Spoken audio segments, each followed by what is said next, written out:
microphone out, but please, one more round of applause for Senator Carl Allen.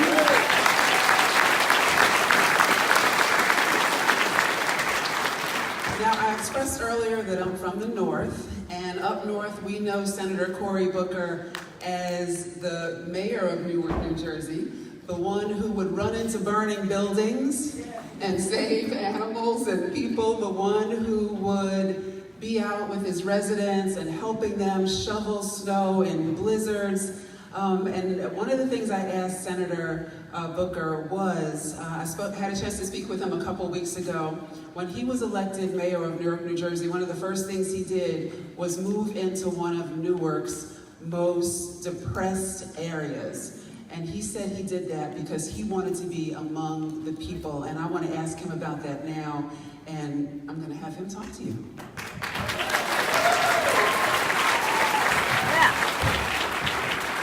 So, first of all, this is an incredible turnout. I want to give a lot of thanks to our host, Pastor Simmons, who has opened up his church home for this kind of gathering.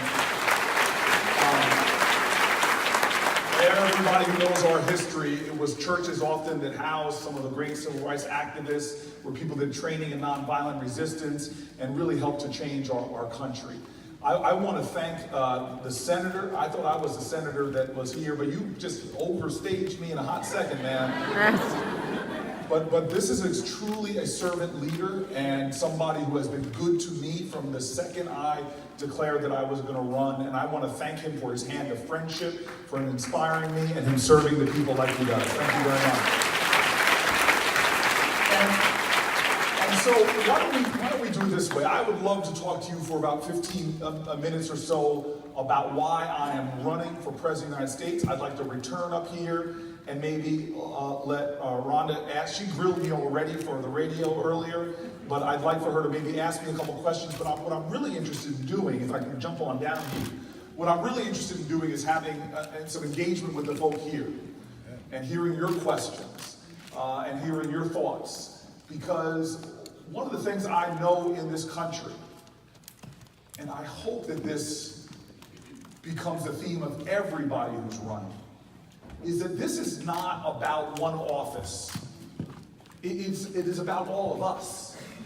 Anybody who comes into a community and says, only I can solve these problems, or elect me and I'm going to solve all the problems, they don't know our history. You all know it was not a bunch of men that came on the Senate floor around the turn of the 19th and 20th century who said, you know what, it's time that women have the right to vote. That's not how it happened. It happened because folks organized and activated multicultural, multiracial coalitions, men and women. Frederick Douglass's last meeting was a suffrage meeting. You all know that it wasn't one day Strom Thurmond woke up and said, came to the Senate floor, it's time for those Negro people to have some rights. No. It was activists coming together across racial, religious lines. We had Christian and Jewish, we had atheists. So many people came together to make it happen. And so here we are at a moral moment in our country.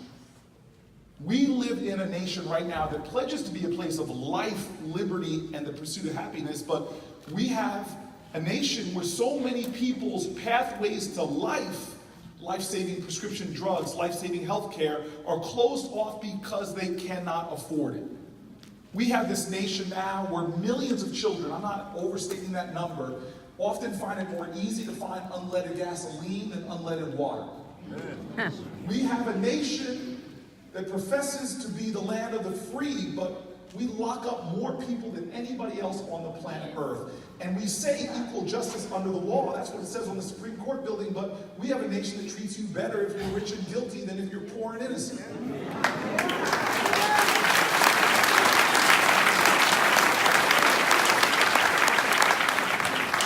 My friend Brian Stevenson points out that we have a country that tortures children, puts them in solitary confinement. This is a moral moment in our country where people who get up and work a full-time job still find themselves with more month at the end of their money than money at the end of their month. And now everything I just mentioned was going on before Donald Trump was president. I know he has been doing horrible things, igniting racism, igniting divisions, rolling back environmental protections. I'm not discounting the urgent need to remove him from office. But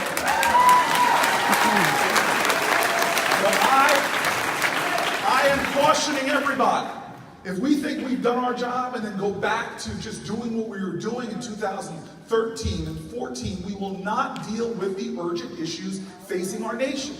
Because in many ways, he is a symptom of a problem and not the problem itself. We as Democrats, we cannot define ourselves by what we're against. We have to define ourselves by what we're for. It can't be, I'm just about beating Republicans, but the call of this country is to unite Americans to the common cause and common purpose. Because our Republican brothers and sisters are hurting too. Our farmers are hurting. Our factory workers are hurting. There are people who are beginning to lose faith in this nation's economy, lose faith in this nation's democracy to work for them. There are people feeling left out. There are folk who are feeling more and more that the forces tearing our country apart are stronger than those holding us together. Well, I don't believe that. I'm running for president of the United States because I believe in us. I believe in what we can do together. I believe that there is no problem bigger than this nation when we unite in common cause and common purpose. I believe in this country. That we need to put more indivisible back in this one nation under God so that we can address the issues of pain and hurt and inequality and injustice. And when I say I believe in us, I don't just speak by some philosophy. I am speaking because I know our history. Because it is my history. Look, when my family, my daddy was born in the mountains of North Carolina, Hendersonville, North Carolina. So I didn't know where my daddy's from. I was telling some pastors earlier he was born poor, but he would get upset if I said that. He'd be like, boy, don't tell those folks from South Carolina that I was born poor. Tell them the truth. I was just po, P-O. I couldn't afford it. Every step my daddy would tell me of how he got where he is because he's hardworking, is because he was grit. I believe in those ideals, self-reliance and rugged individualism, but everybody here knows that rugged individualism didn't get us to the moon. Rugged individualism didn't beat the Nazis, didn't beat Jim Crow, didn't create the Underground Railroad that passaged people to freedom. My daddy got to college at North Carolina Central University because folks in a church, I got an eagle over here, because folks in a church took a collection to make sure he got enough money to enroll. When he was there, he saw opportunities being opened up because folks were marching and sitting in. He got to Washington, D.C. thanks to the Urban League, NAACP, other organizations. He became IBM's first ever black salesman in that entire region. He gets promoted to New Jersey, and then he finds out that when he was looking for places with great public schools, they happened to be white towns, that he'd show up and real estate agents wouldn't show him the homes. They would say, hey, this house is sold. Oh, I'm sorry. Oh, Mr. Booker, Mrs. Booker, this house has been pulled off the market. I was just a baby at 69. But what did my parents find? They found us. A group just like the folks in this room, diverse backgrounds. It was a Republican town, so there were Republicans and Democrats. There were people who said, this is not who we are. We are the United States of America. We believe in liberty and justice for all. We're going to stand with you. And so they got these lawyers, incredible lawyers, organized a sting operation. My parents would go look at a house. They would find out the house was sold. They found out they'd been told it was sold. And they would leave, and a white couple would come in behind them, looking at the house, pretending they were buyers, find out the house was still for sale. The house that I grew up in, 123 Norma Road, Harrington Park, New Jersey. My parents were told the house was sold. The white couple comes, finds out the house was still for sale. This volunteer couple just then put a bid on the house. The bid was accepted, papers were drawn up, and on the day of the closing,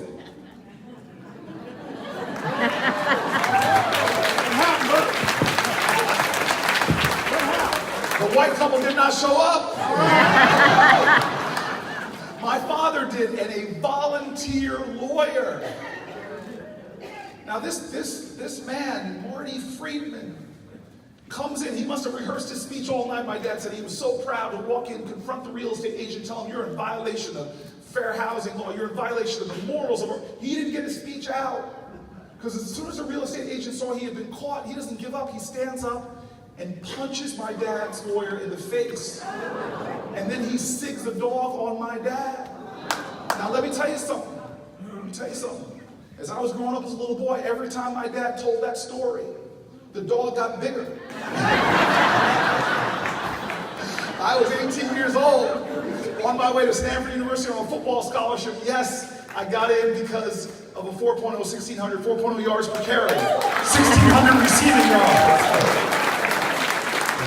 And my daddy would be like, boy, you better appreciate what you have. I had to fight a pack of wolves to get you in this house. That's who we are. There has always been bigotry and hate in this country. There's always been demagogues in this country. Heck, we had an entire political party called the Know Nothings that rose up as an anti-immigration party against Catholics, against Irish, against Italians. We are never defined by the hatred that has been there. What defines America is that we came together to overcome it in a unified way. Small groups of activists awoke in the moral imagination of a country, affirmed the fact that the lines that divide us are not as strong as the ties that bind us. It has been those unified movements in every generation of this country that turned sweatshops and child labor into workers' rights and universal public education. It is those fighters who came together unified for suffrage rights, for voting rights, for civil rights, for Medicaid and Medicare, for Social Security. You look at our history, yes, there's the darkness that's there. Even our founding documents have written into them the bigotries of the time. Native Americans are referred to as savages. Women aren't referred to at all. Blacks are fractions of human beings. But where these imperfect geniuses got it right, they said, hey, if we're going to found this nation as a break from human history, you spin the globe, put your fingers down. Most of the country's borders are formed by tribalism, ethnicity, religion. Pakistan, India, Czechoslovakia split apart because of ancient ethnic ties. We said we would found a country that's not a monarchy, not a theocracy, not because we all look alike or pray alike or descend from the family tree. We will be a nation.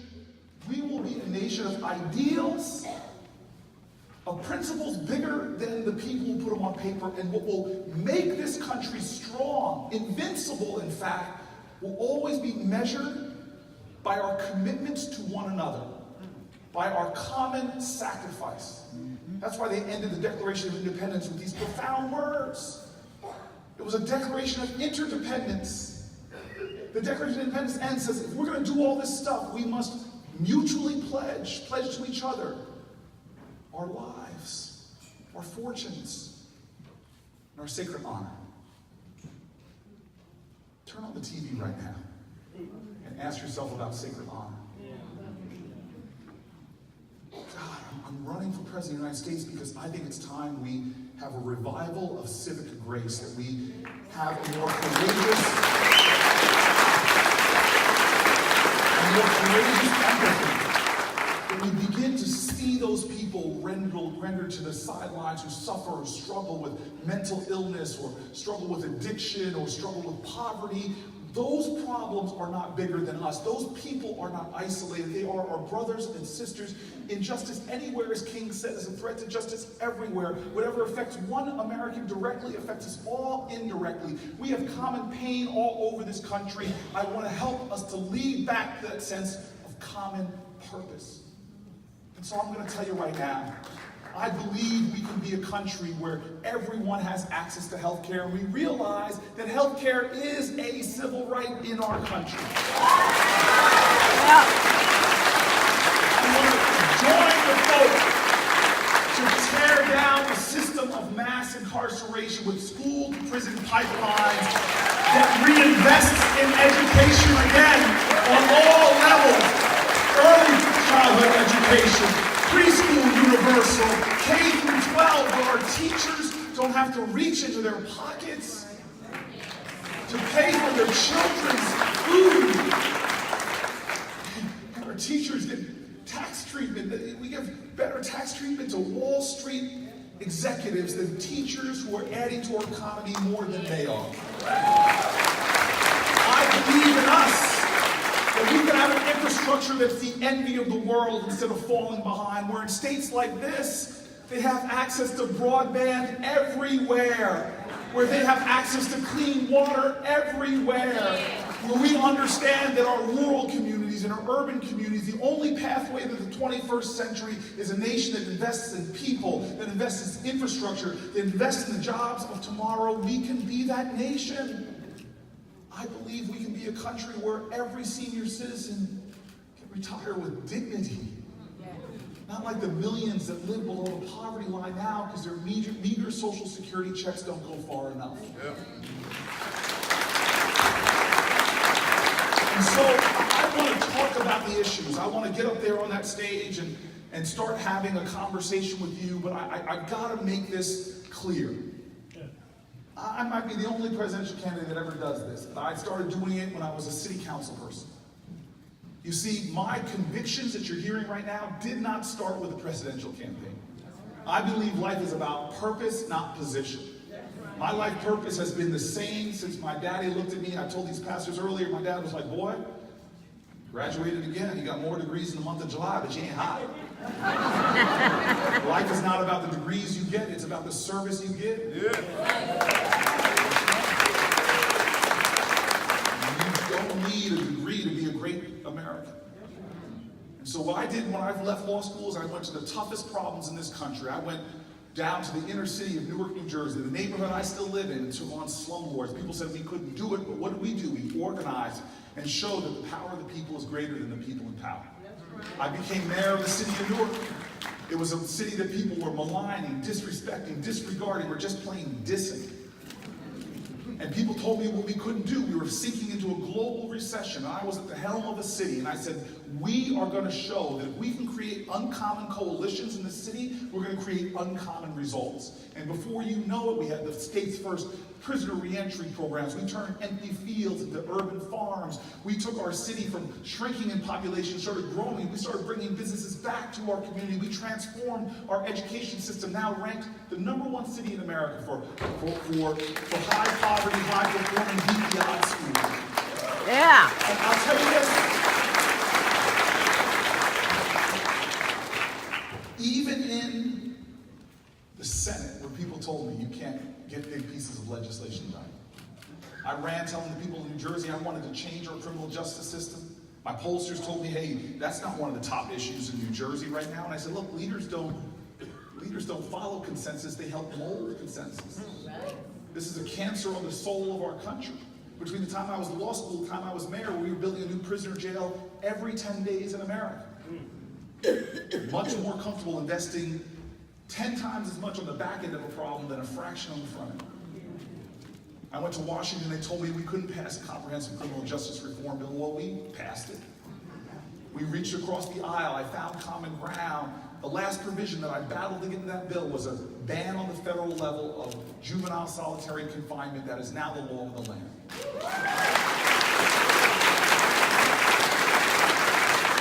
And so I want to put a warning label on my campaign, because if you elect me your president, I am going to ask for more from you. Now, this is a room full of activists. That's a hard thing to say. Where people are already volunteering, already getting engaged. But I'll tell you this, I've seen a lot more people involved in politics in America since Donald Trump was elected than before. Yep. When he leaves office, we got to stay engaged, stay involved, and I'm going to be a president that asks for people to step up, not to suffer through more, endure more, but I'm going to try to remind them that we are powerful when we stand together. And this is how I want to end, by telling you the end of that story, to tell you about your power. Because I was a senator, and I said, I want to know the second half of this story, and of how I moved into my town. And I found out something that just floored me. I went to go find the head of the Fair Housing Council. I was a senator now. This is 2015, from the 1960s, but she was easy to find because she's still head of the Fair Housing Council in Northern New Jersey now. Her name's Miss Lee Porter. She is 92 years old. Whoa. And she is still leading that organization. Her hands are still on the plow. Now she doesn't represent black families now. Now it is same-sex couples. Now it is Americans with disabilities. Now it is Muslim families. Why?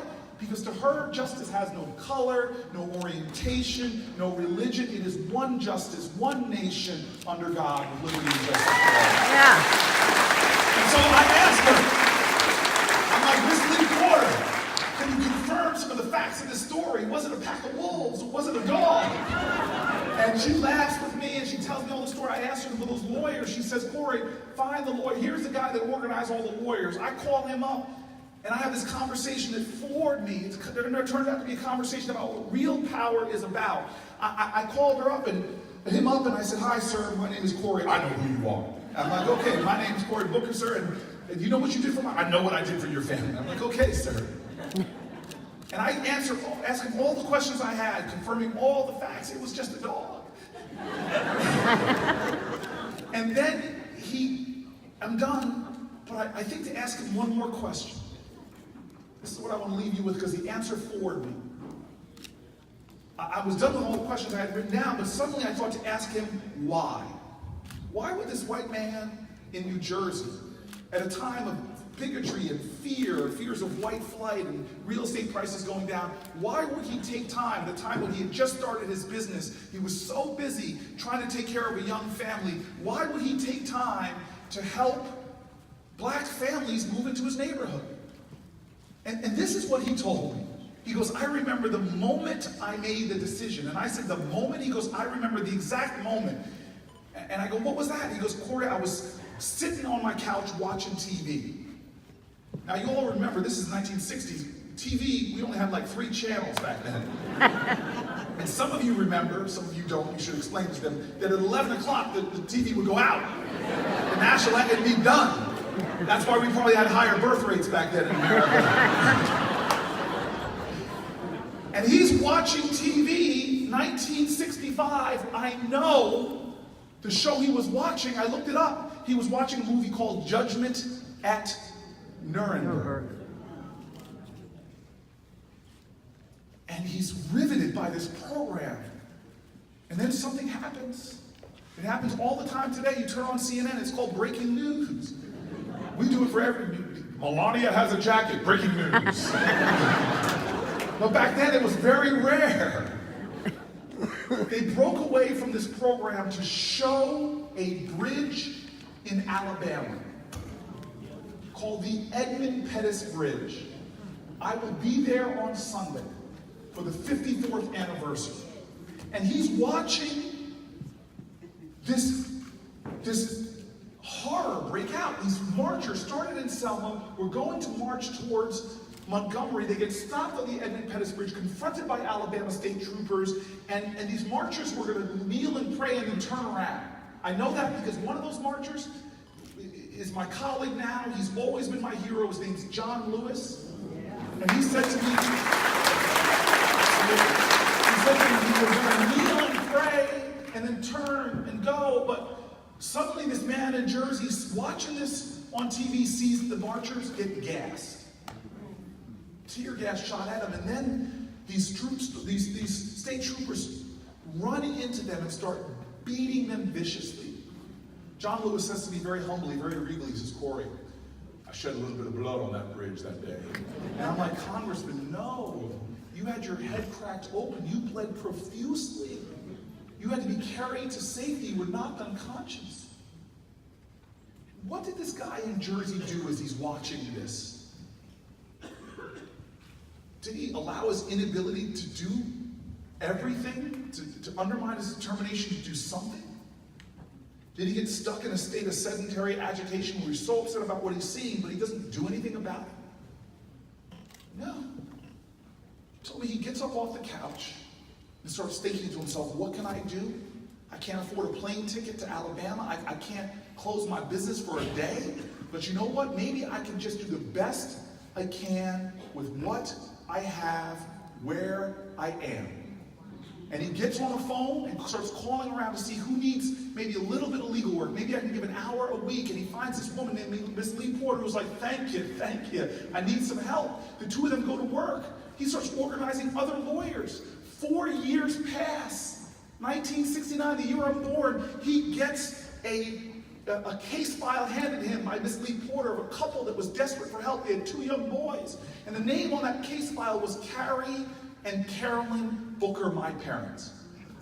Think about this power. What is it called?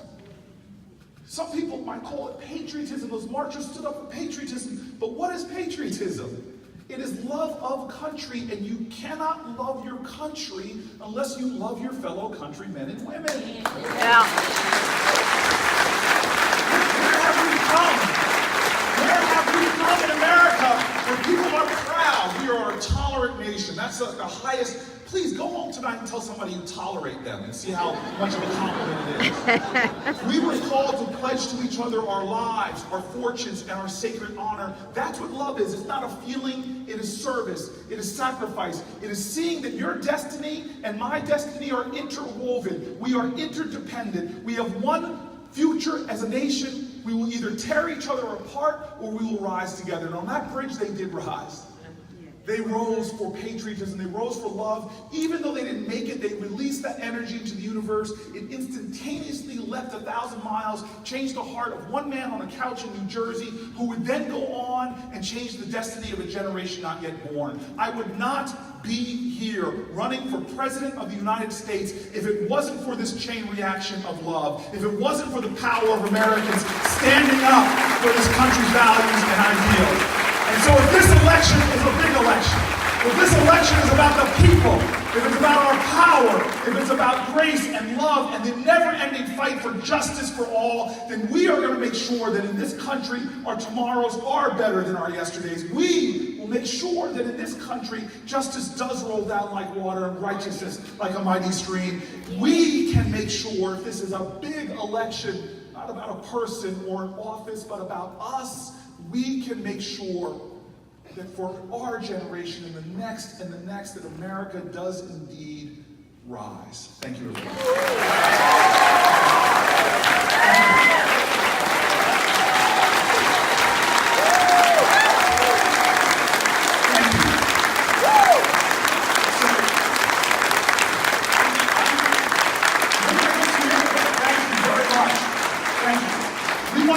Questions, but this is one of the people that impresses me so much because she is not, I was so blown away by her. I met her son, by the way, who intimidated me. I thought he was your bodyguard. But she's not just a great journalist. She's not just a great celebrity. She's one of the great talk show hosts. But she is about building community. And what she does in service of others, she uses her platform and position always to try to make the world a better place. I'm just grateful that she would take time out of her day to come here today and try to help out a little bit. So, why don't you ask another question and then maybe we can go and you can help me pick hands because I'm trying to get everybody's vote. I don't want to pick somebody over somebody else and get in trouble. I'll go out to the audience. Can you guys still hear me okay? Yeah, why don't you go down and I'll follow you down. Yes, definitely. So, one of the things I wanted to ask, and Senator Booker was just talking about breaking news. Now, this was breaking news. We faced a government shutdown. Yes. And we saw so many donations being taken for workers who work every single day but didn't know what they were going to do from paycheck to paycheck when they had to work with no funds.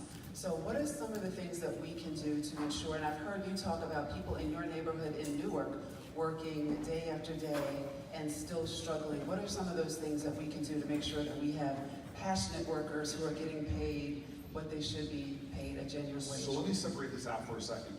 And talk about wages for a second and government dysfunction in a second. So first, real quick, we have a nation right now where something really has happened. We came to a point from my father's generation that even if you were working a minimum wage job, if you worked full time, you were above the poverty line. But you all know the minimum wage has not kept up with inflation. And so what was this idea of dignity in this country? Is if you were willing to get up and work hard, as Martin Luther King said, even if you were a street sweeper, that job has dignity in it. You you can provide for your family, and that has not kept up. So the first thing is we've got to get back to this idea that in America, work pays. We are now at a 60-year low of wages in this country as a percentage of GDP, and we need to do a lot of things to get those wages up. So it's not just raising the minimum wage, which must be done. I support a $15 minimum wage. But we also need to do other things that begin to return power to the people when it comes to working. The assault going on unions in this country is unbelievable. And we've now created this so-called right to work, and I know this is a right to work state that has hurt unions in this country. It's an assault on, I'm here because of union jobs. My grandfather was a UAW worker on assembly lines in Detroit. We need to make sure that we are investing in people again. I'd love to hear my fellow candidates and others talk about college affordability, free college, whatever. Most Americans don't go to college. And we need to start investing in the kind of pathways that help everyone get jobs. And this is apprenticeship programs, technical training, the kind of things that we need to be investing in. And I'll tell you what, give me a plumber over someone with an art history degree. I'm not putting down art history degrees. But that plumber's first year out of finishing their schools, we're going to make a lot more money. We should be training people for the jobs of the 21st century, the jobs that we need. And that person's got to be. I want to quickly go, because I know there's other questions, but there's a lot more to talk about in that subject, but I quickly want to go to government dysfunction. And this is something we should all realize, because we all have to take responsibility for changing this. So we have a government that now has created such divisions, hardened divisions. And by the way, that shutdown was a Trump shutdown, because even in the Senate, we passed a bipartisan bill to keep the government open, and then he suddenly decides to make it all about a campaign promise he made that he told us Mexico would pay for that we don't need. But the reality is, there is a lot more failure for us as a country to come together on things we agree on even. If you pull out the idea, don't say this is a Democratic idea or a Republican idea, if you just pull out the idea and poll most of the big ideas you're hearing about, raising the minimum wage polls well with Democrats and Republicans, okay? Having fully put a big effort to create apprenticeship programs and training so kids can learn and earn, polls incredibly well. But the problem is the tribalism that we're in has become so bad in our country.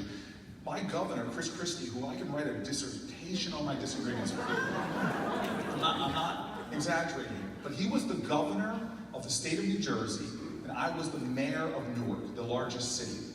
I could have spent a lot of time giving myself political cred, holding press conferences, attacking him all the time. But my people in my neighborhood, I'm the only person in the Senate who lives in a low-income, inner-city community. They didn't care about how much I didn't like Chris Christie. They wanted results for their community, so I found common ground and worked with them. But let me tell you, Chris Christie, running for President of the United States in New Hampshire, he lost over 10 points in the polls for this sin. This is the only thing they talked about in the ad. They ran ads against him for the sin of hugging Barack Obama. Now look, I felt the same thing. I got attacked on Twitter by people on my side of the political aisle when I was on the Senate floor one day, and one of my colleagues who had a cancer diagnosis, it turned out to be a terminal cancer diagnosis. A guy named John McCain, he came onto the floor of the Senate. It was in the middle of this healthcare debate. I walked across the aisle and hugged the man. So it was in front of the C-SPAN camera, so about 15 Americans saw me. 16, including my mom. And by the time I got home at night, I was being chewed up on Twitter by people on our side of the political aisle. Some of them said, "How could you hug that baby killer?" Right. And so my point to answer this question is some of this dysfunction we're seeing right now is solely responsible because of the man who's in the executive. But there's a lot of other dysfunction is because people feel if they go across the aisle, there's sanctions for that. This is why I'm saying this election is for Democrats, it's about beating Republicans, and we miss the larger calling of this moment in American history, which is about uniting Americans to common cause. Most definitely. Senator Booker has someplace else to be, so I don't want to fill the day with my questions. I want to definitely give you all a chance to ask questions. Is it we're ready to go? Yes. That is an incredible t-shirt. I don't want to assume that it's maybe Booker T. Washington is maybe 46. I like that number. That has a special appeal to me.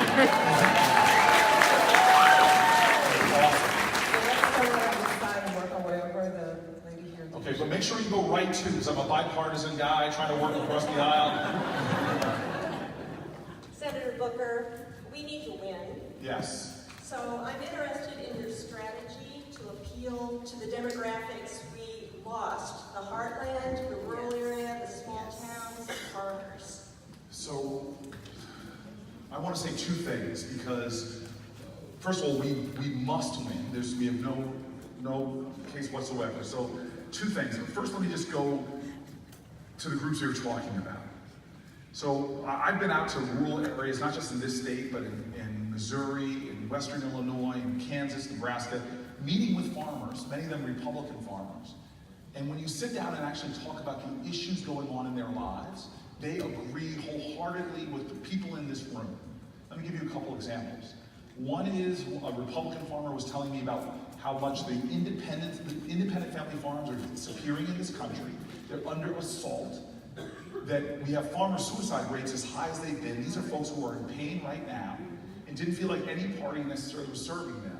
And so what's one of the things causing a lot of their pain? Well, their share of the consumer dollar has gone down about 50%. So when we buy our tomato, they're getting a dramatic less. Why? Because of all this corporate consolidation that's gone on, our failure to enforce antitrust, the Stockyard and Packers Act, you now have the 5 or 6 people they can sell their goods to now becoming one person. Underneath them, companies like Monsanto and others are driving, who have monopoly control over their seeds and more, are driving up their costs. This growth of corporate power in our country is hollowing out rural communities, it's hurting factory towns, and it's hurting people in inner city communities. And we need to start talking about solutions to do things about that, like actually enforcing antitrust laws as more and more of these corporations consolidate.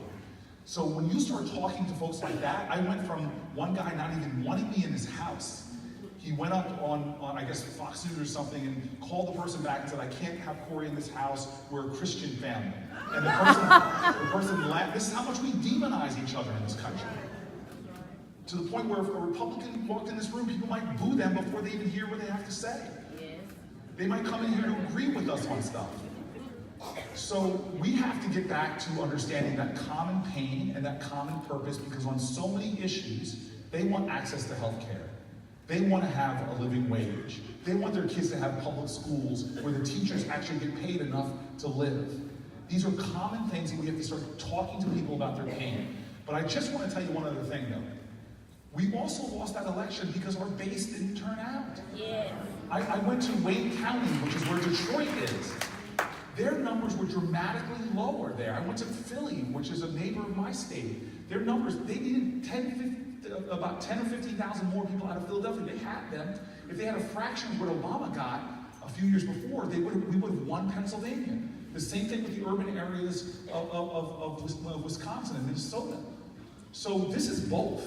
It's energizing our base, many of whom are checking out because politics doesn't work for them, and it's reaching out to people who you may think disagree with us, but truly we have a lot more commonalities than people want to admit. All right? So I'll say one from the middle and then we'll run over to the right. Okay. Right here.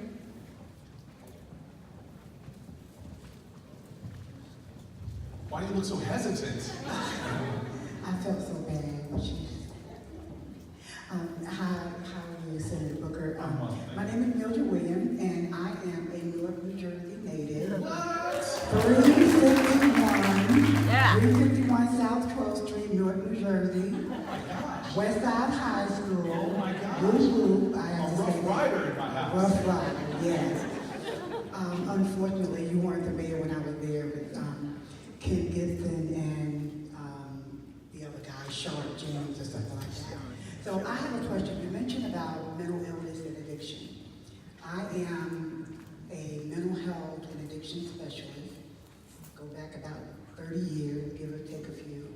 And one of the things that I think is important for us to think about is we are concerned about all of the shootings, the mass shootings that have been taking place in this country, but I think we've minimized the underlying which is the mental health issue. And so my question to you is, what kind of parameters do you plan to put in place to make sure that folks receive the appropriate amount of treatment that they need? Folks are showing up in the emergency room who are alcoholics, addicts, who have mental illness, and they're not getting the treatment that they need. But if someone who have a heart attack or high blood pressure, an illness that's more socially accepted, they get treatment over that person with mental illness and addiction. So I just hope that maybe you can look at our not discriminating against folks with mental health issues and addiction issues. So that's kind of my heart. No, I'm thank you for that heart of compassion and heart of empathy. And what we do right now as a society is so outrageous that we try to treat mental health problems with prison and jail.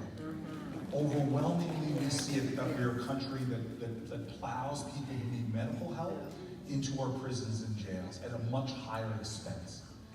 We don't do early intervention. Our schools, we're often asking our teachers to be mental health care professionals, when our public schools need to have people that can treat not just a school nurse, but somebody who's a mental health care professional. Let me give you another example, housing. Seattle, Washington did an experiment to see what costs more, to keep mentally ill homeless people on the streets or to put them in supportive housing. And what they found out, they studied 23 individuals, their costs on the streets, their costs in supportive housing, and they found that they saved taxpayers about $1 million by finding housing for mentally ill people. Why? Because mentally ill people often who are homeless will end up in our hospital emergency rooms and in our jails, which is so much more expensive. And so I learned when I was mayor that I had to be incredibly frugal in managing a city. I couldn't print more money. I had to manage my city. So we started realizing that if we invest in things on the front end, we could drive down the back end costs, including prescription drugs. This is something people don't talk about, but I've had so many people that I know who have really expensive mental health drugs, and they end up having to put them aside because they just can't afford the cost of those drugs. So the things that I'm going to do is fund supportive housing more, fund a system that works to create more mental health care facilities in our country so that we're not dealing with them in the largest mental health care facility in America right now, which is jails where people aren't getting help. We need to make sure that we're making more robust what Obamacare did, which was try to create parity between mental health and physical health ailments. But we need to be a lot more robust than that, so it's a lot more comprehensive. And we need to do the common sense things to lower prescription drug costs. What are they, real quick? One is, I wrote the bill with Senators Casey and Sanders to allow importation from other countries if our country's not going to do it. 2 is letting Medicare negotiate prices. And 3 is doing what other countries do that America needs to start doing, which says that if you are lowering the prescription drug cost, the cost of a drug in another country, and you're making us in America have a much higher drug, then you will have to lower your cost, or we will remove your patent from you and allow generics to do it. Yeah.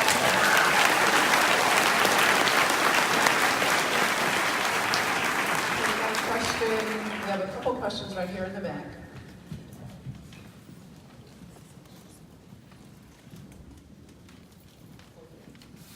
Hi.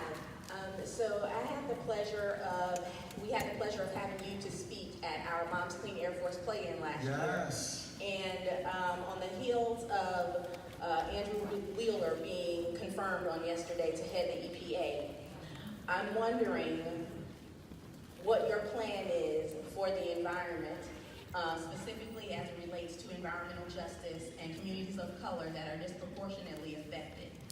So I'm so grateful because I have actually written the seminal bill in the United States Senate for environmental justice. And you've heard this. I've gone around this country from Duplin County, North Carolina, where these massive CAFOs are poisoning rivers and poisoning streams, and up to Uniontown, Alabama, where this town was forced to have a toxic dump that is saturating into their soil, where the property values have gone down. I've gone to a place in Louisiana called Cancer Alley, the stretch of the Mississippi River from Baton Rouge all the way to New Orleans, where the cancer clusters are off the charts. And I sat in small black churches as people were packed in, not to see me, but to see somebody from the federal government who was willing to come down and hear their pain, the loss of their families. And in Newark, New Jersey, I've got toxic dumps, toxic waste sites called Superfund sites in my city limits, and children that we now know that are born around these Superfund sites, which proliferate in every single state. The numbers of them going up. You have 20%, significantly higher rates of autism and birth defects. I know we want to talk about climate, and if somebody asks me those questions, I have a great vision for a green future and for us to deal with this planetary peril. But right now in America, children, seniors, Americans are dying because we do not focus on environmental justice issues. And so when I'm President of the United States, we are going to hold polluters accountable. We're going to give local people the ability, standing to sue. We're going to invest in environmental cleanup by putting small taxes on these polluting industries so that we can reinvest those in cleaning up toxic states. I am so fired up because I've stood with suffering families and communities who've lost the value of their land, who tell me about the cancers and the awful deaths of their family members. This is something we should be talking about everywhere. And the last thing I'll say, lead in our water systems, the poisoning of American water systems from coast to coast, from north to south, is so unconscionable that we have not created a water infrastructure or updated our water infrastructure for my grandparents' era, which is allowing a lot of this lead to get in. We need a massive, I will lead a massive infrastructure bill that invests over $1 trillion in updating America's infrastructure from broadband access all the way to clean water. All right?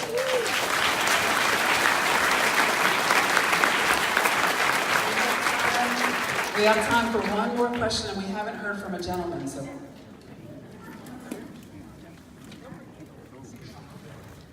Thank you very much, Senator Booker. I am a new American. I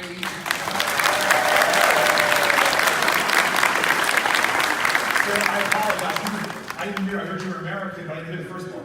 New American. New American, fantastic, fantastic. I have worked in academia and with a lot of people from STEM. I noticed that in universities, STEM, science, technology, engineering, and math, are lacking in American content, in the sense of that there are a lot of students that are not American. We would like to do something about this because this is where we gain more in the process in the 21st century. I'd like to get your opinion about higher education in that area. So the STEM fields are the fields of the future, and we are woefully not producing the levels that we used to in terms of STEM graduates. We used to be the #1 country on the planet Earth for people graduating with STEM degrees. Now we're being passed by other countries that are putting more emphasis on that. And so what we need to do is, it doesn't start in college, it starts in the earliest of ages.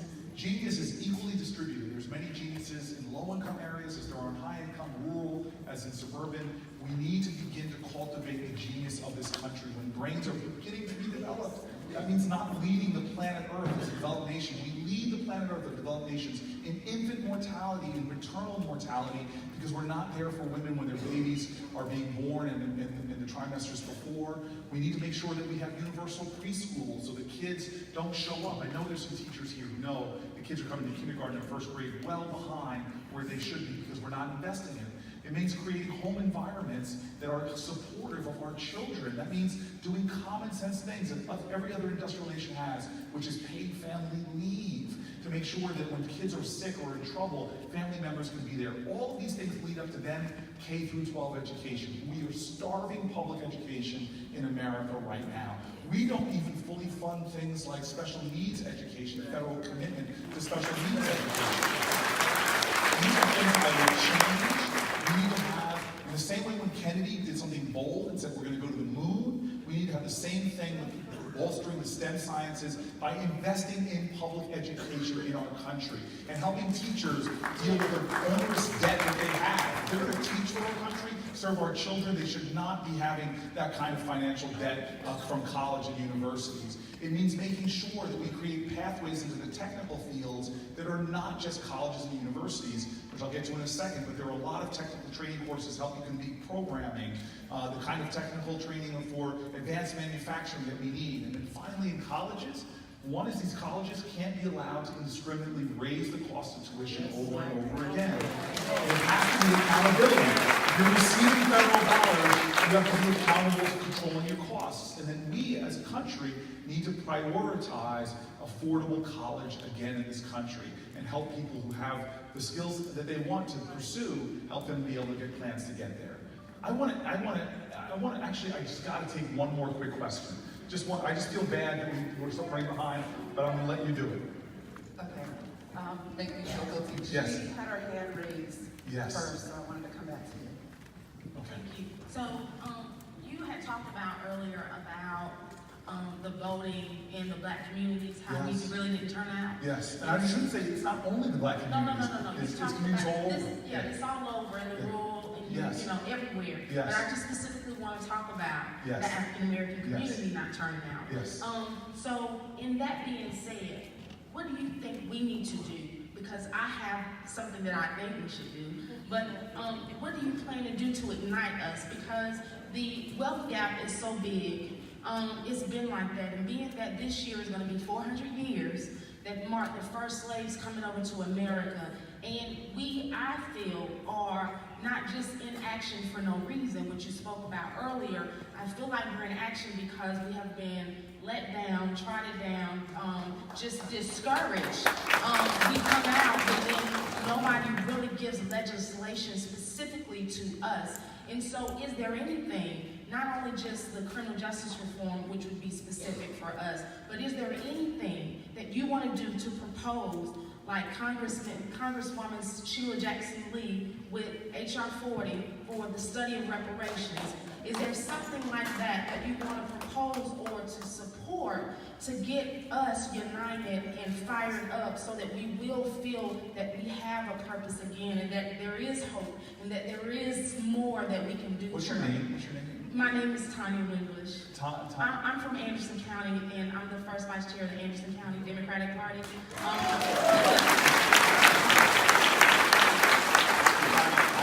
have a question for you real quick. You said you had one idea that could fire people up. Can you give me that idea tonight? Because I think I'm here to learn as much as I am to share as well. So my idea is you being able to specifically speak to a younger generation, African American generation, hip hop generation, to let them know that we care and that we are rooting for them and that they are important and how powerful their craft and their talent is, because everyone loves hip-hop music. They love the hair, they love the clothes, they love the style, and that goes over every race. Everybody loves it, and I just don't think they understand how powerful they are. And I think people like you and other people that want to run for office in the presidential election, if we include them more, I think it would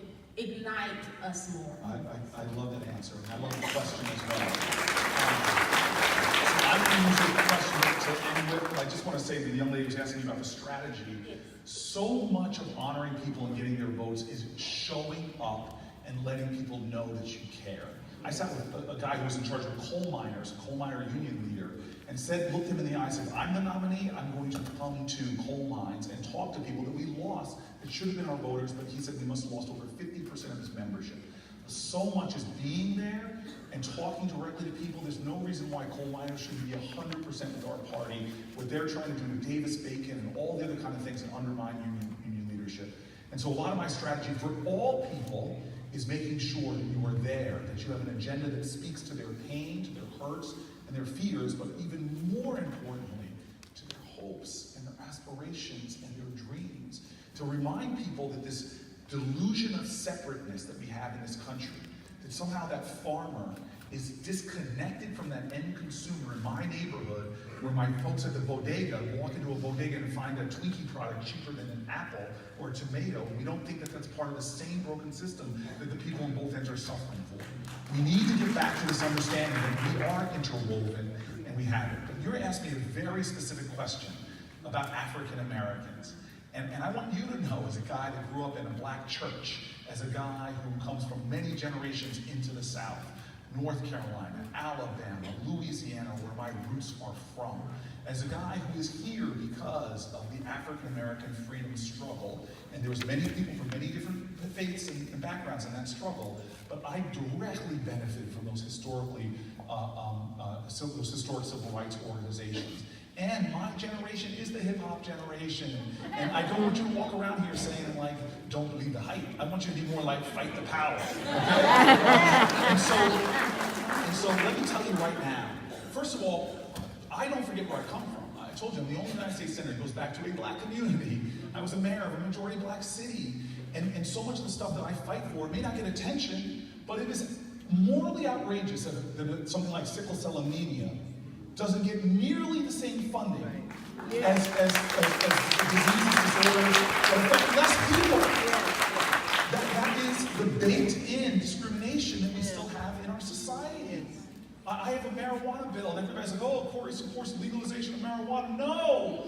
I support that, but I support it and put forward a Marijuana Justice Act because I think it's outrageous in the United States of America. There's no difference between blacks and whites for using marijuana or dealing marijuana, but blacks are almost 4 times more likely to be arrested for it and jailed for it. And anybody, black or white, who gets arrested for it, remember, we live in a society where there was more marijuana arrests in 2017 than there were violent crime arrests. So much of our law enforcement is going to prohibition of a drug that many people need medically. But think about this. My law says, sounds like I call it economic redistributive justice. I say if we have marijuana laws, we're producing billions of dollars of tax money, we should be investing that tax money back into the communities that were disproportionately targeted and damaged and hurt. What I do on sickle cell, what I do on criminal justice reform, what I do on economic opportunity. Let me give you one of the most obscure things you're ever going to hear in a presidential speech. But I went down to Washington, and I know one way that people are making a lot of money in this world is in the world of Wall Street, managing pensions and all of this. And I say, okay, well, who's managing the federal pension dollars? The biggest dollars on the planet Earth. Because in New Jersey, we fought to make sure emerging pension managers, women and minorities, got a shot to manage some of New Jersey's pension. Texas is a red state. They have an emerging pension managers program. People are becoming wealthy from doing this. And by the way, who pays into the pensions in the federal government? Folks that look like this room. Okay? Women do. Minorities do. All folks do. And so I go down. This is 2013 and ask, how many emerging managers are given a chance to manage the pension? And they said 0, not 1 person. And so I went down there and saying, hey, we've got to make some changes up here in the Senate and the federal government. I was appalled when I got to be a senator to see how little diversity there was on Senate staffs. You talk about being in the room where it happens, and there's a paucity of women in those rooms. You have places like the Judiciary Committee where you can barely find a black person, even though they're making laws that disproportionately affect African Americans. And so I am about justice, and I don't hide it. I'm not going to be gentle or polite when it comes to fighting for these issues, because I go home to Newark, New Jersey, where my neighbors on my blocks, I had Shahad Smith murdered on my block last year with an assault rifle. Across the street, Integrity House is a drug treatment center, and I sit in those circles of men from time to time, and they tell me how many times they get arrested and sent to jail before people started saying, well, wait, maybe this person needs drug treatment. I see how unfair it is my workers who work at the airport. They don't work for United or the airlines, but they deliver the food for those planes. They clean those planes, and they live in my neighborhood and don't have enough money to raise a family. Not fair. And so I am motivated every single day. Life is about purpose, not position. What made me run for city council in 1998 is the same issues making me run for president of the United States. And my thing, I'm going to turn it back on you and everybody in this room, because I put that warning label and now's my ask. I hope I've earned some votes here today. I hope I've earned some support. But I put it on you. I want you to vote, but I want you to go on my website and give $1. Why? Because I'm not taking corporate PAC money. I am not taking pharma executive money. I'm not taking federal lobbyist money. You cannot campaign wrong and think you're going to govern right. But the last point I want to make, which is my worry to the 2 young ladies who asked similar questions about how you're going to appeal to a rural farmer or someone in factory town or inner city African American who's just had enough of the system. I'm looking at you, black women, highest voters in the country right now, the demographic. But we shouldn't be clapping 60%. Okay? This is what I turn it back on you. There is a woman, African-American woman, on the 5th floor of the projects that I lived in for 10 years. Almost 10 years, 8 years to be exact. Her son was murdered in the lobby of the building that I lived in. But in the 1980s, before I moved in, I found out that, and I went to Miss Jones, tough woman. She scared me more than a UCLA linebacker. She was our president of these projects that had no heat, hot water. We battled that slumlord. He eventually got convicted in federal court. And she looks at me and I go, Miss Jones, your son, I can't believe it. You could move out of these buildings. I know the money you make. I know where you work. Why do you still stay here? And she looks at me almost angry. Why do I stay here? I go, yes, Miss Jones. Why am I still in apartment 5A? That's what I asked, Miss Jones. Why am I still the tenant president since these buildings were built in 1969? And I go, yes, Miss Jones, why? And she goes, because I'm in charge of Homeland Security. She took responsibility for her country. She couldn't save every child, but I'm telling you, if you were in those buildings, she saved lives. She kept heat and hot water on for seniors. She literally got dragged into court by the slumlord because one day she just hauled off and hit him. I don't encourage violence, but when the judge looked at this little old lady and the big guy, she threw the case out of court. And everybody in that community knows she was fighting every day for us. And so my point to you is that she defined hope to me. This is the definition of hope I now have. Hope is the active conviction that despair will never have the last word. All right. And I worry, I am really worried that we win an election and then the democracy, the vibrancy, the engagement goes down. That 2022 we lose Congress because people don't turn out and vote. And so I want to end with you with the hopeful moment of my life that I'm asking everybody to be. It was a time I was seduced by despair, which was the inauguration of a new president, 2017, January. I was standing up there listening to an inaugural speech that part of me was hoping might be a speech about coming together as a country. But this guy, there was no malice towards none, charity to all. It was like malice towards a lot of people, charity towards few. It was such a strange speech. I know I'm up in church, but this is a president quote.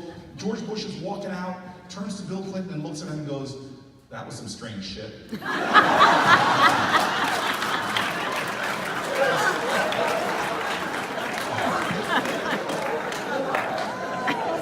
what do? I go home that night with a throbbing headache because I'm thinking about health care, I'm thinking about environmental regulations, all the things that they can do to us because they control both houses of Congress and the presidency. I'm worried, Supreme Court seats, Obamacare, I'm worried. I curl up with a throbbing headache, but I tell you what I love about faith, I love about hope. It says it in the Bible, weeping may endure through the night, but joy cometh in the morning. What was my joy as I'm curled up in a ball? I wake up the next morning and over 5 million women, Miss Joneses, come out. And they say to me, faith and hope are the active conviction that despair will not have the last word. Don't surrender to despair, Cory. This is not a time to curl up. It is not a time to shut up. It is not a time to give up. This is America. We make change by rising up, speaking up, standing up. And if we do that now, if we do that in 2020, if we keep on doing that, America, we will rise.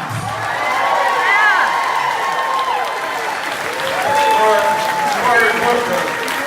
A conversation with Cory Booker, President 2020. Let's give him another in Senate District 7, Simpsonville, South Carolina, round of applause. Rhonda Rollins, your moderator this evening. Let's give her a round of applause for such a great job. And let's do one thing. Sit back down real quick. We're gonna get out of here. One real quick thing. I had a bet with Rhonda that I was going to do one short question. Ms. Baxter, I'm scared to ask the senator from New Jersey a question because it won't be short. He's so passionate. He said he'll make it short. He's so passionate about what the mission is that he's on. And none of you would have a short question, I guarantee you, out there. What is it? Yeah, yell it out, yell it out. What was your final decision to make you run for president? Because you knew you was going to run, but you took so long to announce. So a short question and short answer. If I can be as straightforward as possible, I had a lot of just fears about running. You put yourself out there. My mom was worried about my safety, my reputation. I had a safe seat in the Senate, but I suddenly realized I'm a guy that comes from folk who didn't worry about fear. That said, I'm going to go out there and march, even though I'm going to get beaten. I'm going to sit in, even though I'll get spit and kicked on. I'm going to register to vote, even though I might not come home. And how could I be caught up in my fears, which I just realized was my ego getting in the way? And so I'm running with fearlessness, and instead I'm leaning on faith. And I'm just going to go out there every day and talk about love, talk about empathy, talk about justice, and not worry about the fears. Let God take care of it. And that was a short answer. Now, so that we can keep them on schedule, you're down at Reedy Fork Baptist Church. The pastor is T.E. Simmons. He's